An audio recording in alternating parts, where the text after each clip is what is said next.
Ça va vite devenir insupportable pour vous, parce que quand il y avait 3 parties, ça faisait 3 orateurs, maintenant il y en a 8.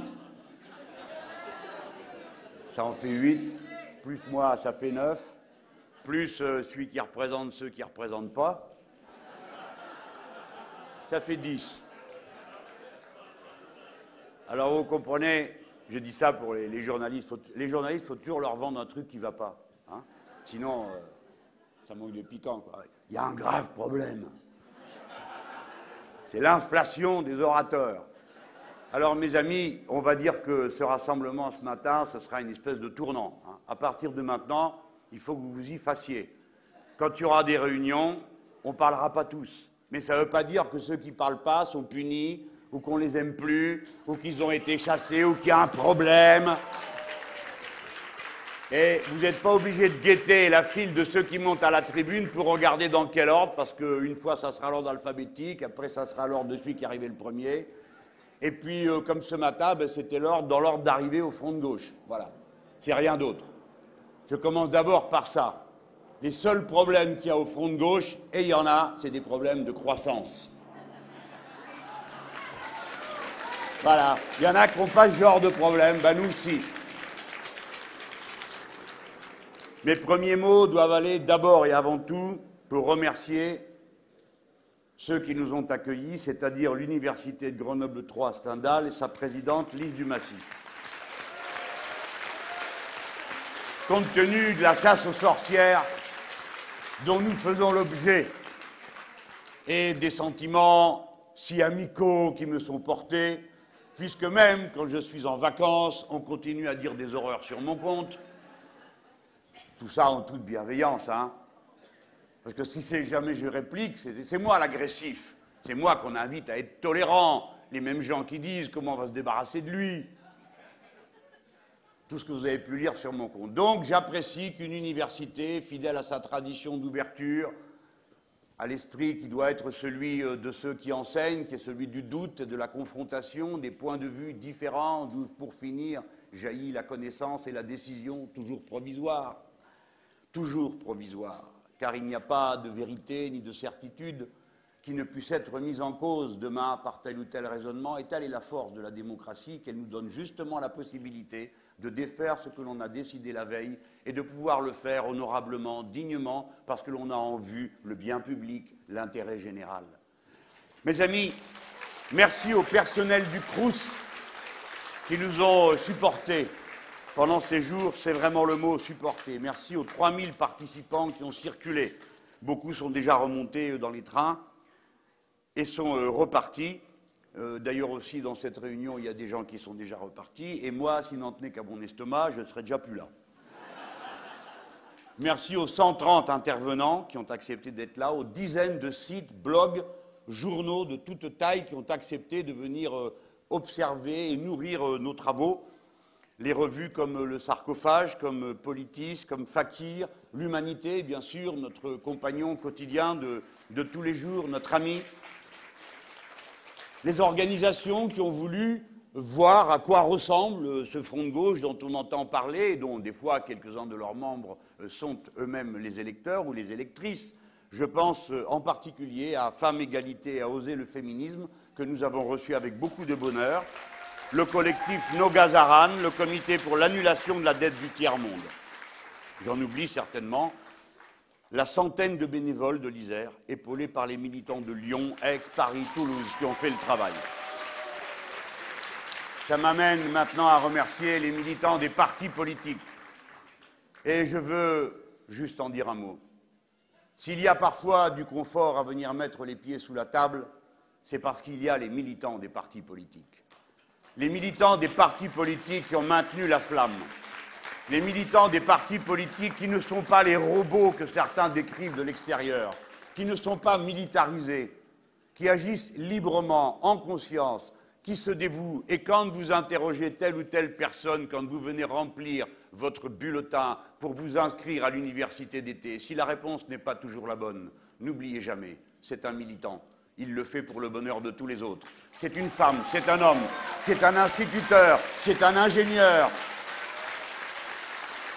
au singulier et au pluriel, qui humblement mais fièrement se met au service de la tâche. Car il n'y a pas d'organisation politique capable de conquérir le pouvoir, d'exercer les responsabilités, d'entraîner ceux qui doutent, s'il n'y a pas de militants politiques et des organisations politiques. C'est pourquoi c'est si dur de faire un front comme le nôtre. Et nous sommes une construction politique absolument originale. Il n'y a pas d'équivalent. Les autres sont attroupés. Nous formons un front. Il y a 8 organisations membres de ce front. Elles sont toutes à égalité de dignité, de devoir, et naturellement d'exigence, et naturellement de droit. Nous sommes tous égaux entre nous. Il n'y a pas de chef, il n'y a pas de hiérarchie. Et si l'on me confie la parole, c'est comme un service que je rends aux autres, car je ne réclame aucun titre, aucune fonction, aucun poste, pas plus qu'aucun de ceux qui sont à cette tribune. Il nous suffit d'être nous-mêmes et de nous sentir si pleinement utiles pour que notre cœur soit gonflé d'allégresse, de joie et d'orgueil d'être là où nous sommes. Alors je comprends que ceux qui passent leur vie dans des plans de carrière, à s'entre-espionner, à s'entre-crocheter les pieds, n'arrivent pas à comprendre que nous soyons une équipe de camarades et d'amis.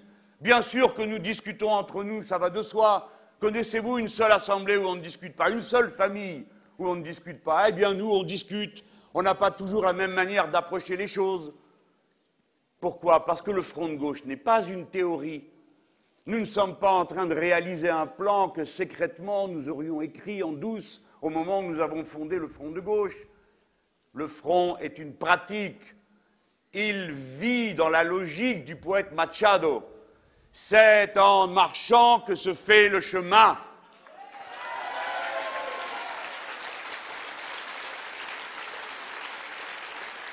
Les tâches du front de gauche, s'il en a pour lui-même, toutes les idées sont les bienvenues. Et ceux qui ne veulent pas adhérer à un parti n'ont qu'à faire une association de ceux qui ne veulent pas adhérer à un parti, et ils seront bienvenus. Mes camarades, le front de gauche n'est pas seulement un cartel, et c'est cela que je demande de comprendre avec le plus grand sérieux. Le front de gauche n'est pas un cartel. Le front de gauche est un cartel au service d'un but. Ce qui est entrepris aujourd'hui, mes camarades, mes amis, le chemin que nous suivons, dont nous réalisons pas à pas les étapes, c'est celui de la révolution citoyenne qui est nécessaire pour changer en profondeur le destin du vieux continent, à commencer par notre pays. Cela signifie que nous avons nos propres objectifs et que nous n'en démordons pas. Voilà pourquoi nous disons que nous sommes autonomes. Nous sommes autonomes, indépendants, pour pouvoir être conquérants, c'est-à-dire nous rapprocher de notre but. Et dans notre stratégie, il y avait un point numéro 1, rassembler nos forces pour être capables de donner confiance à ceux qui doutaient et qui hésitaient. Et il y avait un point numéro 2, chasser la droite du pouvoir. Si nous avons voté Hollande, ce n'est pas parce que nous avions des illusions ou parce que nous attendions le béret à la main qu'il veuille bien se préoccuper de nous. C'est parce que c'était le seul moyen que nous avions, au deuxième tour, compte tenu de ce que sont les institutions de la Ve République, d'exécuter notre propre plan qui était de chasser Sarkozy. Et nous y sommes parvenus, nous. Et nous continuons notre propre plan. Notre propre plan n'est pas de critiquer au jour le jour, de demander un petit peu plus, comme si nous étions une espèce de syndicat politique. Nous n'avons jamais dit que nous allions essayer, petit morceau par petit morceau, de passer le programme du Front de gauche. Le programme du Front de gauche est une globalité, il est une alternative globale, tout se tient. La planification écologique en est le cœur, elle bouscule les intérêts particuliers, à commencer par ceux du grand patronat et du capitalisme, puisque nous faisons valoir l'intérêt général de tous les êtres humains et la protection de l'écosystème. Par conséquent, que faisons-nous? Nous poursuivons les objectifs qui permettent de renforcer, d'unir et de dynamiser le peuple qui va s'emparer du pouvoir, comme vient de le rappeler Pierre Laurent, par les méthodes de la démocratie. La démocratie, c'est pas on vote une fois tous les 5 ans et après on rentre à la maison et on attend que notre bon maître nous ait réglé les problèmes. Non, c'est un processus permanent. Pierre disait tout à l'heure, prenez le pouvoir. C'est de cela dont nous allons discuter. Un processus, une transition qui nous conduit de l'état dans lequel Sarkozy avait mis le pays à un autre état, celui de la révolution citoyenne triomphante et d'un gouvernement qui applique la planification écologique, passe à la 6e République, partage les richesses, sorte du traité de Lisbonne et du nouveau traité. Voilà les tâches que nous avons à accomplir. Ce ne sont pas des tâches françaises, ce sont les tâches de la contribution du peuple français au bien de l'humanité universelle. C'est pourquoi il est si important que vous ne perdiez jamais de vue que non seulement le front de gauche a pour vocation d'être le front du peuple, ou le peuple de faire front, mais vous devez avoir à l'esprit que nous nous situons à l'intérieur d'une bataille qui implique toute l'humanité, parce que toute l'humanité est concernée par la protection de notre écosystème qui, s'il est détruit par le productivisme et le capitalisme, tuera tout le monde. Nous sommes dans un front qui n'est pas abstrait, mais dans un front concret qui a lieu ici, maintenant. La pointe avancée est en Amérique du Sud. Voilà pourquoi ils les haïssent. Voilà pourquoi ils les moquent. Voilà pourquoi ils les traînent dans la boue. Parce que la chaîne a rompu là-bas. Et elle a rompu avec les méthodes de la révolution citoyenne, c'est-à-dire avec l'implication populaire. Bien sûr, différente d'un pays à l'autre, il n'y a pas de modèle. Mais il y a, oui, une source d'inspiration, le courage politique, la refondation des nations par des constituantes où le peuple s'implique, pas une constituante écrite sur un coin de table par des experts, par des commissions secrètes, mais le peuple défilant, prenant ses positions, faisant ses propositions, comme ça a été le cas en Équateur, comme ça a été le cas au Venezuela, comme ça a été le cas en Bolivie. C'est de cette façon-là, voilà nos sources d'exemple, nos sources d'inspiration. Voilà pourquoi ils crachent dessus. Voilà pourquoi ils essayent de vous faire croire sans cesse que Chavez, c'est le diable, et que vous voyez des gens venir prendre leur part à cette sale besogne en disant les méthodes autoritaires. Mais quelle méthode autoritaire? Il y a eu 13 élections en 13 ans, une par an. Ces élections se déroulent tous sous le contrôle universel de toutes les sociétés, de tous les pays qui envoient des observateurs. Toutes ont été validées, toutes ont été légitimes. Où est la dictature? C'est vous qui avez fait une propagande infâme en disant que là-bas on avait voté la présidence à vie. Quelle présidence à vie? Comment expliquez-vous alors qu'il y en ait une de présidentielle à Venezuela, dont nous souhaitons que Chavez sorte vainqueur, avec 7 candidats? Où est la présidence à vie et le candidat unique? Il y a 42 partis. Il n'y a pas un seul journaliste en prison ou assassiné à Venezuela, en Bolivie ou en Équateur. Il y en a tous les jours assassinés en Honduras, et vous ne dites pas un mot. 60% des syndicalistes qui sont tués dans le monde le sont en Colombie, et vous ne dites pas un mot contre ça, parce que la Colombie est de droite. Voilà la vérité. No pasarán, no volverán. No volverán. Voilà ce que crie le peuple des pauvres, dont le nombre a diminué de moitié pour la pauvreté. Voilà pourquoi ils mettent les chemises rouges, voilà pourquoi ils crient des slogans, parce qu'ils sont conscients, et c'est à nous aussi, d'entrer dans ce grand mouvement. Voilà ce que nous sommes en train de faire. Voilà pourquoi nous sommes insubmersibles. Voilà pourquoi nous ne céderons jamais, parce que nous avons clairement en conscience l'idée de notre place dans cette grande bataille, à ce moment de l'histoire de l'humanité, avec ces défis particuliers. Voilà ce que nous sommes en train de faire. Alors vous voyez, ça change du ton soporifique et consternant de la prestation du Premier ministre. Je le brocarde parce que vraiment nous vivons une drôle de situation. Vraiment une drôle de situation. Voilà une ministre, chef du parti numéro 2 de la coalition, au pouvoir aujourd'hui, Cécile Duflot, qui, tranquillement, et sans que ça la gêne, ni que les autres se mettent à hurler, déclare depuis 3 mois, on m'a ajouté une muselière. J'ai une muselière qui me permet un petit peu de l'ouvrir. Ces gens disent donc eux-mêmes qu'ils ont une muselière. Nous ne voulons pas de muselière. C'est une raison suffisante pour ne pas aller dans un gouvernement où on distribue des muselières.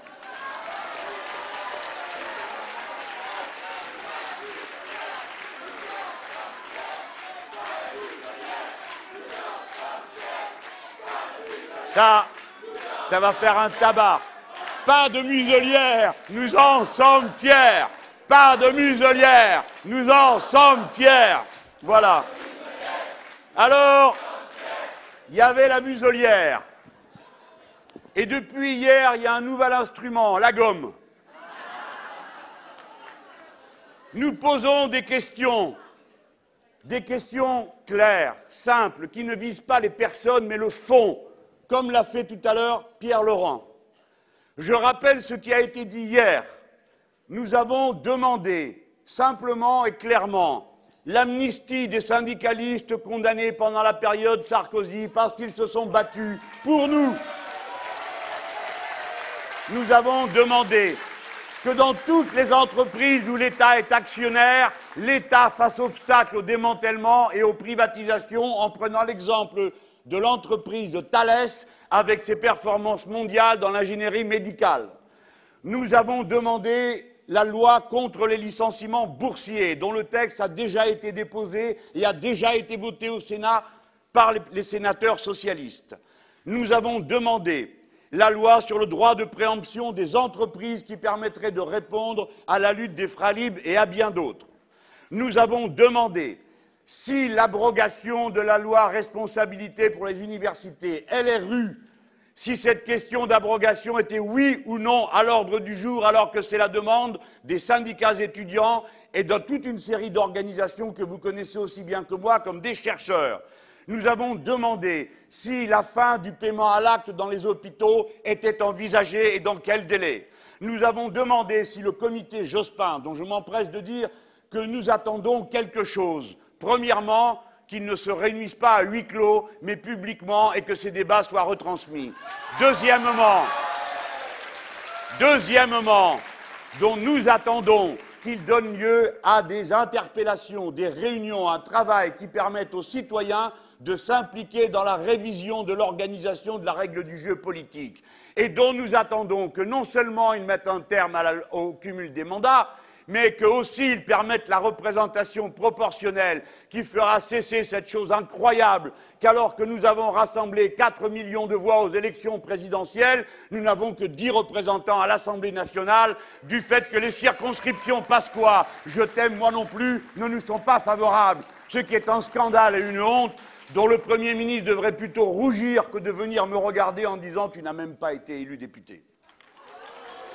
Enfin, nous nous sommes exprimés sur le référendum et naturellement je vais en reparler, car il se passe et il s'est passé quelque chose avant cette tribune et à cette tribune ce matin. En attendant, nous avons posé ces questions.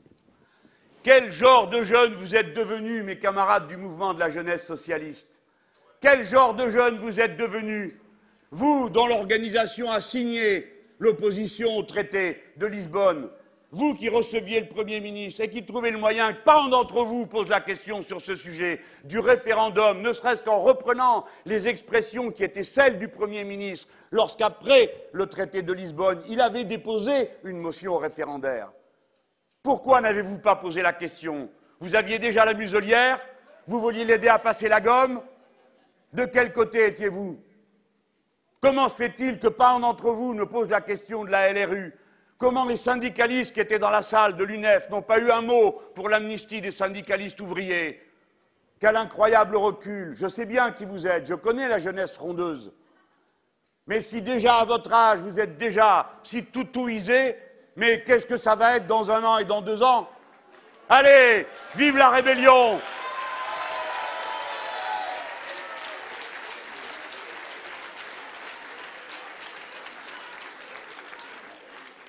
La gomme, c'est ne pas répondre, comme si nous n'existons pas, comme si nous n'étions pas là, comme si nous n'étions pas la force qui a fait la décision et la victoire, comme si ce n'est pas les 4 millions de voix qui ont permis, parce qu'elles étaient là, de donner le million de voix qu'il fallait supplémentaires pour avoir la majorité. Comme si le danger n'était pas extrême, dans tous les sens du terme, de voir cette droite, dont Pierre Laurent a parfaitement raison de dire qu'il ne faut pas la regarder seulement en voyant s'agiter le bal des contremaîtres, le bal des figurants. Le cœur de la droite, l'état-major central de la droite, c'est le MEDEF. Et lui, il n'a pas perdu le pouvoir économique et financier dans ce pays. Et tant qu'il l'a, la lutte, elle a lieu à son niveau le plus élevé. Et peu importe de savoir lequel sera choisi, de Fillon, de Copé ou de je ne sais qui. C'est pas ça le problème. De la même manière que ce n'était pas le problème, la personne de Nicolas Sarkozy. Le problème, c'est le contenu des politiques. C'est ça que nous avons combattu. Nous ne menons pas de guerre de personne, nous. Et quand nous savons où est l'état-major, nous savons que nous devons mener la lutte au plus haut niveau possible, c'est-à-dire en unissant et en rassemblant tout le temps, tant qu'on peut, pour que le peuple prenne confiance en lui-même. Comment unir et rassembler, sinon autour des demandes, des revendications, des aspirations qui sont le dénominateur commun du peuple? Connaissez-vous une seule personne qui soit d'accord pour que continue le précariat? Non. Connaissez-vous une seule personne qui soit d'accord pour que continue le pouvoir absolu des banques? Non. C'est bien sur ces positions-là que l'on peut unifier le peuple français. Voilà la proposition stratégique que fait le Front de gauche. Elle concerne le peuple tout entier, quelles que soient ses catégories sociales, de l'ingénieur au masculin et au féminin, à l'ouvrier, l'ouvrière. Il y a un intérêt général commun. Voilà ce que nous disons et que nous démontrons, que la planification écologique est en état de faire redémarrer notre pays, de relancer l'activité d'une manière intelligente et non pas productiviste, pas en annonçant des bêtises comme les primes à la voiture électrique sans se demander d'où viendra l'électricité. C'est bien la peine qu'ils soient si malins, si intelligents, si nombreux, tant de têtes d'œufs, tant d'élèves des grandes écoles, pour même pas être capable de faire ça, de comprendre que quand on décide de s'adresser à une source d'énergie, il faut demander qui c'est qui va la produire et où. Ils ne l'ont pas fait. Alors, dans cette espèce de bougli-bougla qui a coulé pendant 1 heure, 2 heures, il y avait d'ailleurs ni tweet, même les tweets ont cessé, plus rien ne gazouillait. Pas de dépêche AFP en route, des généralités enfilées comme des perles, mais avec un seul objectif, ne pas parler des questions qu'on posait. Mais est-ce que c'est une raison suffisante pour raconter des bobards à des jeunes? C'est pas bien de la part d'un ancien prof d'allemand. D'ailleurs d'un prof en général. Ça se fait pas de mentir aux jeunes. Qu'est-ce que c'est que cette réhabilitation de Nicolas Sarkozy à laquelle nous avons assisté hier? Ah bon? Le MES, le mécanisme européen de stabilité, on a dit que c'était une conquête insuffisante, mais pourquoi ils ne l'ont pas dit quand c'était Sarkozy? Pourquoi ils sont abstenus si c'était une avancée? Ah bon? On est pour le MES maintenant? Mais nous on a voté contre. Et on a expliqué pourquoi, donc on avait raison de dire que ceux qui s'abstenaient, en réalité, voulaient laisser passer le texte. Ils étaient 130, dont lui, héros.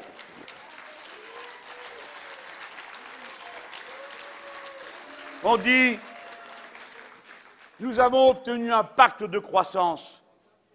Mais c'est un mensonge. Ou bien alors le Premier ministre n'a pas lu le texte qu'il a signé. Parce que dans le texte qu'il a signé, il est écrit que ce pacte de croissance s'appuie sur l'ensemble des mesures arrêtées lors des précédentes réunions. Qui c'est qui était à la précédente réunion? Pas moi. Merkel et Sarkozy. C'est écrit dans le texte que vous avez signé, que ce que vous signez, c'est ce qui avait été décidé avant. Quant au contenu, la somme 120 milliards, bien sûr, ça impressionne tout le monde. 120 milliards, on ne les a pas. 120 milliards, c'est rien. La richesse produite par l'Europe, c'est 14 000 milliards. Et bon, d'accord, il était prof d'allemand, pas de maths. Mais 120 milliards, ça ne fait pas 1% de 14 000 milliards. Non, ça ne les fait pas. Et surtout, ça peut se comparer à ce que font d'autres. Le Brésil de Lula. Vous savez, Lula, celui qui a dit, il y a 10 ans, il n'y avait que Cuba qui était à gauche, et la victoire de Chavez, cette fois-ci, sera notre victoire à tous. Bref, une sorte de Mélenchon diabolique brésilien. Eh bien, le Brésil de Dilma Rousseff et de Lula, il a voté, lui, un plan de relance de 66 milliards pour une population qui est le tiers de celle de l'Union européenne, soit 3% de son propre produit intérieur brut. C'est pour vous donner une idée des comparaisons. Nous sommes 450 millions et plus, 120 milliards. Ils sont 120, 130 millions, 66 milliards. Alors ne venez pas nous dire que c'est un plan de relance, ce n'est pas vrai. Mais quand on regarde sur les 120 milliards, 60 milliards étaient déjà prévus dans les comptes avant, avec la signature de Sarkozy et de Merkel. Donc il ne reste plus que 60 milliards qui ont été rajoutés. Et sur ces 60 milliards, augmentation du capital de la Banque européenne d'investissement, c'était signé avant. Les project bonds, ça veut dire emprunt en commun pour financer les infrastructures. D'accord, c'est un peu plus long, mais au moins on comprend. Constitue l'essentiel de ces 60 milliards qui restent. Donc ce n'est pas vrai que parce qu'il y a eu une discussion, le plan a changé en quoi que ce soit. Enfin, j'ai entendu dire, hélas, que la taxe sur les transactions financières aurait été obtenue grâce au vote du peuple français. C'est un mensonge absolu. La dite taxe a été décidée en février 2012 sous l'impulsion de Merkel et Sarkozy, avec l'Italie, la Belgique, l'Autriche, l'Espagne, la Finlande, la Grèce et le Portugal. Cette taxe a un énorme défaut auquel on n'a nullement remédié. Elle ne touche pas aux instruments de spéculation que sont les produits dérivés, en particulier, et les produits liés à la spéculation sur les monnaies. À ça, on n'a rien changé. Donc c'est la taxe qui était prévue. Ah si, il y a quelque chose qui a changé, ça c'est vrai, je suis obligé de le noter. Ça c'est vrai. Il se trouve que cette taxe est à un coefficient double de celui qui était prévu par le projet socialiste. Eh oui, Barroso et Sarkozy ont proposé le double de ce qu'il y avait dans le projet socialiste. Si je le dis sur ce ton, c'est parce que l'idée d'après laquelle vous allez pouvoir continuer à enfumer tout le monde, à raconter des histoires à dormir debout pour berner les gens, faire appel à leur brave cœur en disant « puisque vous avez obtenu ça, soyez fiers », ce temps-là est terminé. Parce que nous sommes là. Alors bien sûr, vous pouvez avoir des griots, des plumitifs à votre solde, qui matin, midi et soir crient vos louanges et jettent des pierres au diable rouge. Qu'est-ce que ça change? Le brave peuple, lui, il écoute, il se renseigne, il a voté en 2005.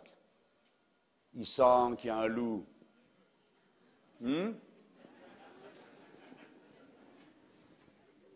Et quand on lui dit, de la bouche du Premier ministre, nous avons fait bouger les lignes dans le traité. Alors, je sais bien qu'il ne répond à aucune question, parce que quand ce n'est pas la muselière, c'est la gomme. Quelle ligne, Jean-Marc? À quelle page? Quelle virgule? Quel adjectif? Quel mot? Quoi? La couleur du papier? Celle de l'encre? Qu'est-ce qui a bougé? Rien! Rien! Pas une ligne, pas un mot, pas une virgule, pas un guillemet, pas une référence, rien. Alors là, il doit y en avoir ici des journalistes qui font des enquêtes sur le fond et qui disent la vérité. Allez, alors, je mens? Je me suis trompé? Il n'y a pas une rubrique qui s'appelle Désintox, là, dans un journal? Alors, allez, montrez-nous vite la ligne qui a bougé ou qui a changé. Il n'y a rien qui a changé, alors pourquoi vous ne le dites pas? Est-ce que nous ne voyons pas une fois de plus à quel point nous avons besoin d'une information pluraliste? Et le pluralisme, ce n'est pas le droit de dire tous la même chose. C'est le droit d'aider à penser différemment, d'offrir des angles de regard différents, de contradictions dans tous les sens. Nous ne demandons pas qu'on dise que nous avons raison. Non, nous demandons que les arguments soient placés pour qu'on puisse en parler. Voilà, mes amis. Non, c'était une très mauvaise action que celle d'hier. Refuser de nous parler ne mène nulle part. Si, à une chose. Le gouvernement, dirigé par le Parti socialiste, divise la gauche. Oui, il la divise. Pourquoi? Parce que sur cette question du traité, donc Pierre Laurent vient de rappeler à quel point Martine Aubry avait raison de dire que tous ceux qui sont allés au gouvernement savaient que ce serait pour l'appliquer. Et que tous ceux qui sont allés au gouvernement savaient qu'il y avait un contenu à ce traité. Tant et si bien qu'elle a même pu dire que ceux qui ne sont pas d'accord avec le traité ne sont pas d'accord d'avance avec la politique qui va être appliquée. Donc c'est bien ce que je vous disais vendredi en vous proposant de faire de notre réunion le point de départ d'un grand dialogue public. Cette décision sur le pacte européen est une décision majeure et si certains ne sont pas d'accord là-dessus, ça veut dire qu'ils ne sont pas d'accord avec la politique qui va être menée. Autrement dit, s'ils se sont contentés à la session extraordinaire de faire voter un collectif budgétaire et une loi de rattrapage, c'est bien ce que je vous disais, que je soupçonnais. Ils jouent la montre. Parce que quand ils auront voté le traité, nous ne pourrons plus faire aucune autre politique que celle qui sera compatible avec les exigences du traité. En quoi cela consiste? Le retour à l'équilibre budgétaire, sans augmenter la pression, blablabla. Mes chers amis, il faut retirer 33 milliards d'euros de l'économie du pays redistribués par l'État pour revenir à 3% de déficit en 2013, si les hypothèses de croissance sont vérifiées, ce qui n'est pas le cas. Il faudra encore retirer 60 milliards d'euros de plus. Vous entendez? Il faudra retirer 60 milliards d'euros de plus en France de la circulation économique à travers la redistribution faite par l'État, c'est-à-dire la moitié du total du plan de relance européenne dans un seul pays devra être retiré de la circulation pour revenir à l'équilibre en 2017. Le gouvernement, donc, s'apprête, alors que l'économie du pays est à la limite de la récession, c'est-à-dire du recul de l'activité, après avoir vu que l'Espagne, à qui a été appliqué ce remède, après avoir vu que la Grèce, à qui il a été appliqué 7 fois la saignée, et dont la production a reculé de 20%, de sang-froid, décide d'en faire autant et même davantage dans notre pays. Notre désaccord est total. Voilà pourquoi la question du budget est liée à la question du traité. Et le traité européen ne passera pas, comme il le croit, à la faveur de cette complicité traditionnelle de toutes les superstructures des importants, qui étant incapables d'imaginer quelque avenir autre et différent que celui qui serait la pure et simple reproduction de ce qu'ils ont toujours fait jusque-là. La coalition des importants, la coalition des satisfaits, qui traitent tous les autres d'impatients, quand eux seraient les garants de la bonne gestion, alors qu'ils sont en train d'enfoncer tout le continent dans la misère. Et en l'enfonçant dans la misère, le précipite dans une crise politique dont personne ne peut savoir de quelle façon elle va rebondir dans nos pays. Si ce sera nous qui l'emporterons et formerons l'alternative politique, ou bien si ce seront la droite extrémisée, comme nous avons pu l'observer en Hongrie et dans combien d'autres pays, puisque c'est le nouveau modèle de la droite continentale. Mes amis, voilà l'enjeu. Et dans ces conditions, nous pouvons nous réjouir d'observer notre grande cohérence politique, qui n'a pas besoin de je ne sais quel forceps pour être obtenue. Pardon, j'ai juré que plus jamais je parlerai de forceps. On m'a dit c'est ridicule, il ne faut pas parler de ça, c'est une bêtise. Tenaille, disons.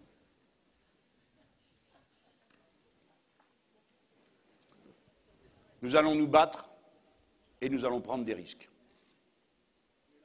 Il faut prendre des risques. On ne peut pas continuer à faire de la politique plan-plan. Vous savez bien qu'ils vont tous se coaliser. Pas vu, pas pris. Blablabla, 3 petits papiers par là. Comme au JT de France 2 vendredi soir, 10 secondes pour Mélenchon, 2 minutes pour Aubry. Ou bien le JT de TF1, 30 secondes pour Mélenchon, 4 minutes pour Aubry. L'équité, vous dis-je. Ah, puis bien résumé, hein.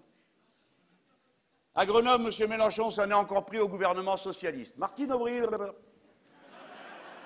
D'accord? Ça, c'est de l'information. Eh, on va à l'essentiel, non? Eh ben alors. C'est pas bien de nous faire ça.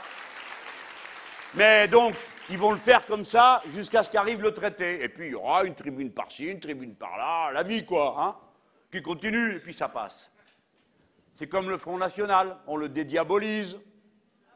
Hein, on dit celui qui représente les ouvriers, la preuve, le sondage, ratapoil, machin, tout ça. Là, il y a un sondage qui a été publié dans l'Humanité. C'est drôle, ils n'en parlent pas.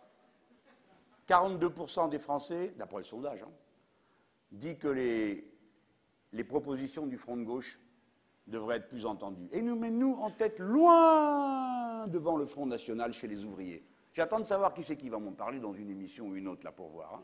Ça m'étonnerait, hein. Ça les arrangeait trop. Ils ont sorti le Doberman pendant les élections pour vous faire peur.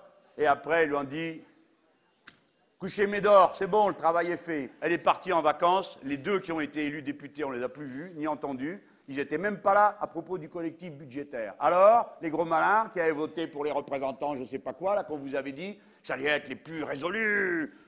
Hein? C'est tout. Médor, comme on dit dans le Jura chez moi, c'est un chien de soupe. Il y a le chien berger, il garde les moutons.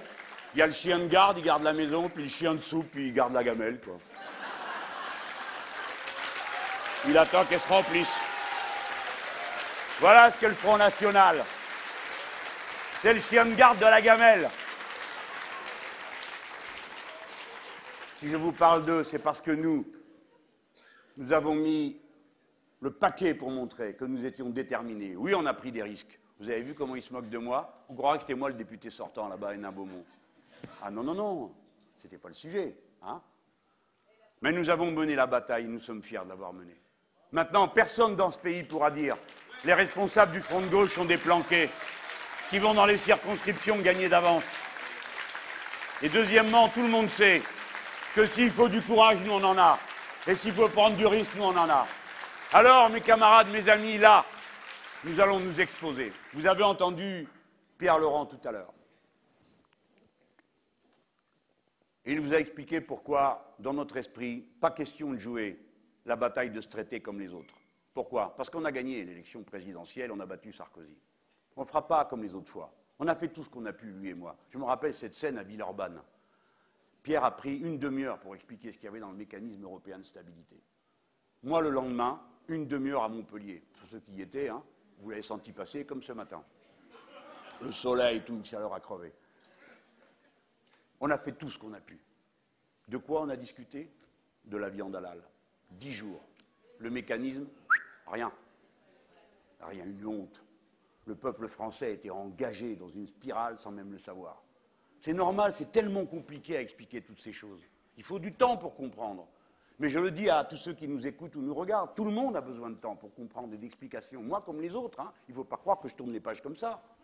Je dois me faire expliquer et réexpliquer. Des fois j'oublie, on recommence pour pouvoir vous l'expliquer après à vous. C'est très difficile.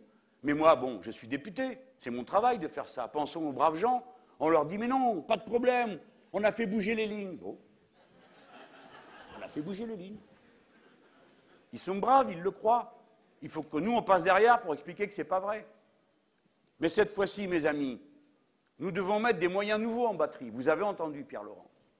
Des réunions, des regroupements, des manifs. Et voilà la conclusion. Il faut prendre un risque. Camarades, vous n'allez pas vous reposer. Vous allez faire un saut en 2 bonds. Premier bond, on se retrouve à la fête de l'UMA. on amène tout le monde.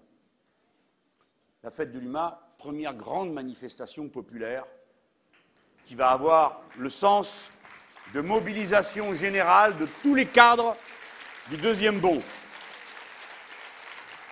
Et pour le deuxième bond, nous, le Front de gauche, nous adressant à tous ceux, non pas qui sont d'accord avec nous, ce n'est pas ce que nous demandons, mais à tous ceux, personnes, organisations, associations, individus, groupes, syndicats qui le veulent, en nous plaçant sous l'autorité d'une sorte de comité national pour le référendum, comme celui que j'avais constitué à l'époque avec Marie-Georges Buffet avant 2005, puis pour le traité de Lisbonne. Nous appellerons à une manifestation nationale à Paris, venant de tout le pays, des usines, des bureaux, des villages, des campagnes, de partout, tous à Paris, pour montrer la force qui dit non, non, non, le référendum. Nous voulons le référendum. Nous allons mettre en mouvement la grande force qui prône la démocratie, qui dit ne décidez pas entre vous, camarades, amis, si nous, les Français, nous enrayons le dispositif qui était prévu en nous rassemblant par dizaines de milliers, alors nous travaillons pour nos camarades espagnols qui se sont mobilisés tout l'été, mais qui n'en peuvent mais parce que leur Parlement a déjà adopté. Nous nous mobilisons pour les travailleurs portugais, nous travaillons pour le peuple martyr de Grèce, à qui on a volé la possibilité de faire autre chose que de l'austérité. Nous allons nous mobiliser aux avant-gardes, en éclaireurs du grand chemin de la révolution citoyenne en Europe. Tous, je m'adresse à vous, camarades. Si tu dis, Eva Joly, quoi que tu dises d'ailleurs d'assez désagréable sur moi, je me demande pourquoi alors qu'on t'a toujours défendu. Quand tu dis, on ne peut pas escamoter le débat public sur un tel enjeu. Le traité qu'on nous propose de voter est le traité Merkozy. Un petit ajout sur la croissance que François Hollande prétend avoir obtenu n'est pas à la mesure des enjeux. Elle ajoute « Je suis fédéraliste, mais en limitant le déficit structurel à 0,5%, ça c'est vrai, déjà qu'on n'arrive pas à 3%, on crée les conditions de notre propre récession. » J'estime qu'Eva Joly, avec ses propres motivations, que son parti soit membre du gouvernement, nous ne poserons aucune question sur ce sujet. Nous ne mettons aucun préalable. Nous ne demandons à personne de se renier. Mais sur la question de la démocratie, nous pouvons nous retrouver avec Eva. Et nous lui disons, viens, marche en tête de la manifestation. Et s'il y a un problème, je veux bien marcher à la queue. Lorsque Jean-Vincent Placé dit « Je voterai non à ce traité », notez que Jean-Vincent Placé a bien dit qu'il voterait non à ce traité, pas qu'il s'abstiendrait, qu'il voterait non à ce traité. Il dit « Je ne peux pas dire qu'il y ait assez d'avancées politiques pour que ce traité soit autre chose que ce qui a été prévu par Merkel et Sarkozy, c'est-à-dire un traité extrêmement austère et excessivement rigoureux. » Je lui dis, Jean-Vincent, nous nous occuperons de rien, viens, aide-nous à faire cette grande mobilisation qui va donner de la force à ce que tu dis là. Parce que si tu es sénateur, tu représentes donc le peuple français. Si ta conviction intime est que ce traité est nuisible pour le peuple français, ton devoir en conscience, ton devoir de républicain, est de marcher aux avant-postes pour empêcher que ce traité soit adopté. Je dis à Marie-Noëlle Lienemann, qui nous a dit « Le traité ne vous dit pas qu'il faut prélever sur les riches ni taxer les multinationales. Il vous dit que pour avoir l'équilibre budgétaire, on doit réduire la protection sociale, la voilure de l'État. Tout cela me paraît d'un grand danger, c'est l'austérité à vie. Alors, Marie-Noëlle, sénatrice de Paris, ton devoir de républicaine et d'élue du peuple est de faire en sorte que ton engagement se porte en première ligne pour empêcher l'austérité à vie.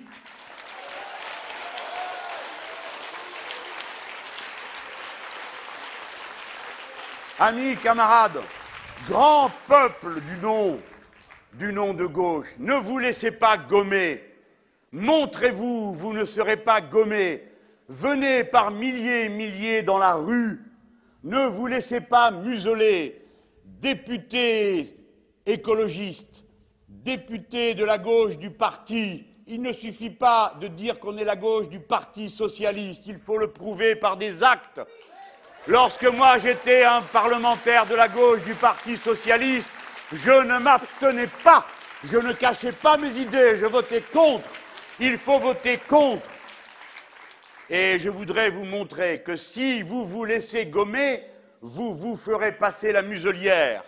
Martine Aubry vous a prévenu. Elle dit « Je ne m'exprimerai pas à la place du Premier ministre, mais je le dis en ce qui me concerne, elle. Si j'étais au gouvernement, comme ça vous êtes prévenus, et si je ne partageais pas une décision aussi importante, j'en tirerais moi-même les conséquences. Le Premier ministre a la responsabilité de s'exprimer là-dessus. » Elle a dit ça hier, et la réponse, nous l'avons ce matin, parce qu'à elle, on lui répond, dans le journal du dimanche. Et voici ce qu'a déclaré Jean-Marc Ayrault. « On est solidaire quand on est membre du gouvernement. Personne n'est devenu ministre contre son gré, n'est-ce pas Benoît, n'est-ce pas Arnaud? La discussion au Conseil des ministres est libre, mais une fois que la décision est prise, la règle, c'est la solidarité gouvernementale, dont acte, en effet. Au sein des groupes parlementaires, lorsqu'une décision sur une question aussi importante est prise, elle doit être respectée. Il faut des limites. Si vous nous demandez ce que nous sommes les ayants droit au-delà de la limite.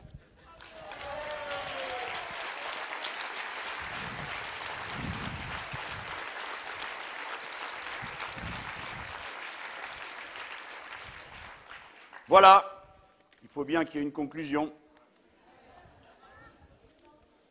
J'ai quand même vu des choses bien bizarres ces jours-ci. Vous avez vu ce qu'a dit Cohn-Bendit? Je ne sais pas où j'ai mis mon papier. Non mais c'est incroyable de parler comme ça.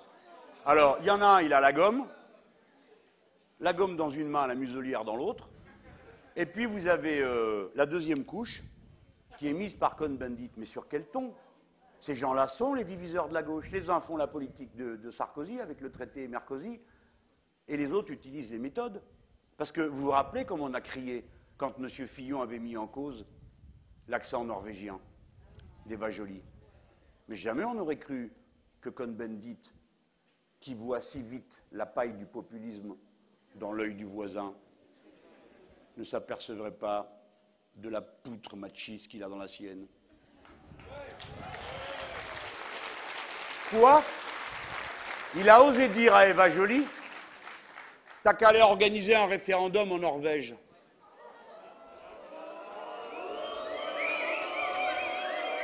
Ça, c'est du Fillon, hein? Mais il avait dû abuser avec la moquette ce soir-là. Parce que, premièrement, Mme Joly est députée élue en France au Parlement européen. Elle a donc tout à fait le droit et même le devoir de se positionner par rapport à l'intérêt général du peuple français. C'est son devoir. Deuxièmement, il dit qu'il faut faire un référendum sur l'euro en Norvège. Ben non, il n'y a pas d'euro en Norvège. Troisièmement, c'est grave pour un député européen, président de groupe, de ne pas le savoir. La Norvège n'est pas membre de l'Union européenne. Donc il lui propose quoi? De se taire. C'est ce que je disais. La gomme ou la muselière. Et ils sont tous d'accord sur la méthode. Non, nous devons faire l'inverse. Rassembler. Nous ne mettons jamais d'a priori. Nous ne demandons jamais à quelqu'un de signer tout le programme pour être d'accord avec nous sur ce qu'il y a lieu de faire. Du moment qu'on est d'accord, ça nous va. Mais maintenant, très gravement, je demande à tous ces militants de réfléchir à ces personnes engagées. Oui, nous sommes une alternative, le Front de gauche, on a le droit. C'est la démocratie. On a le droit de dire que nous sommes candidats, un jour ou l'autre, le plus tôt sera le mieux, à former nous-mêmes le gouvernement. Ça ne veut pas dire qu'avant ce jour-là, on reste les deux pieds dans le même soulier, on attend et on fait des commentaires. Non, on agit, la preuve. Mais un jour ou l'autre, il faudra se poser la question institutionnelle. Quelle majorité? Comment on fait? Mes amis, le ticket d'entrée dans la prochaine majorité, c'est le non. c'est le non de gauche. S'ils votent non, une perspective se dessine pour le peuple français. Tous ceux qui ont dit non au traité sont donc partisans d'une autre politique. Je parle de ceux de gauche. Il y aura aussi des noms de droite, mais nous on parle pour la gauche. C'est donc ceux-là qui se sont déjà retrouvés une première fois en 2005.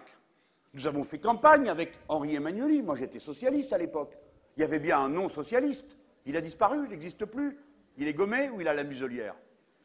Je connais leur caractère, hein, c'est pas le genre. Hein. Les autres, bon, ils sont un peu plus mous du genou, mais Henri, en général, faut pas trop le chercher, quoi. Hein. Donc vous voyez bien que la possibilité existe, que se dessine un grand élan. C'est donc pas négatif, c'est l'inverse. Rassembler, unir la gauche. Voilà, mes camarades. Voilà l'événement politique que nous avions prévu d'organiser à partir de cette rencontre. Je finis en vous disant que ça a été un très grand moment de bonheur hier soir, que cette façon de renouer avec notre internationalisme. Ses camarades, Marisa, les autres, Marisa le Portugal, le camarade de Die Linke, tous ces camarades et toute notre salle d'instinct, après les avoir entendus se levant et chantant l'international.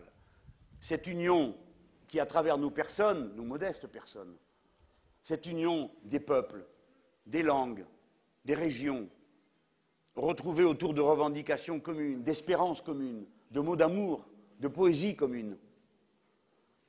Comme c'est grand, comme c'est beau, et comme la dynamique était là pour nous montrer qu'il y a un horizon commun possible, quelle que soit notre langue, quel que soit notre genre ou notre sexe, commun pour l'humanité.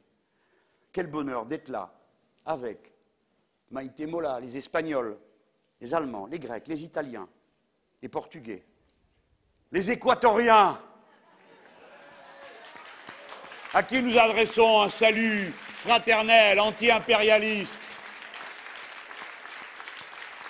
et dont nous approuvons l'asile diplomatique donné à Assange, question sur laquelle je n'ai pas reçu de réponse, et dont nous mettons en garde une nouvelle fois la Grande-Bretagne, si elle s'avise, le gouvernement actuel de la Grande-Bretagne, s'il s'avise d'attaquer l'ambassade, on leur dira, nous disons à nos amis anglais, à nos camarades, aux syndicats, à la gauche anglaise, allez, faites-leur honte, dites-leur, vous avez laissé partir Pinochet, vous devez laisser sortir Assange.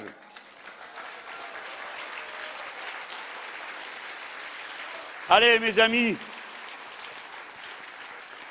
nous avons fait du bon travail, 3 jours d'ébullition. Là, surtout en ce moment-là, l'ébullition, c'est sous le soleil. Hein. C'était un beau moment. Notre action politique, il faut qu'elle montre cette joie de vivre et d'être ensemble, parce qu'elle préfigure la forme de la société que nous voulons, où il n'y a pas de compétition entre les personnes, ou juste la dose qu'il faut, dans l'amour. Bah oui, quoi, ça arrive, hein. Ou pour d'autres circonstances de même nature, mais juste ce qu'il faut. Mais une société de fraternité, de joie, de partage, de partage, de partage. Nous sommes et nous restons les partageux. Partageux entre nous, partageux entre les peuples. Partageux toujours. Rendez-vous à la fête de l'UMA, rendez-vous à la plus grande manifestation d'Europe pour l'abrogation de l'infect traité Merkozy.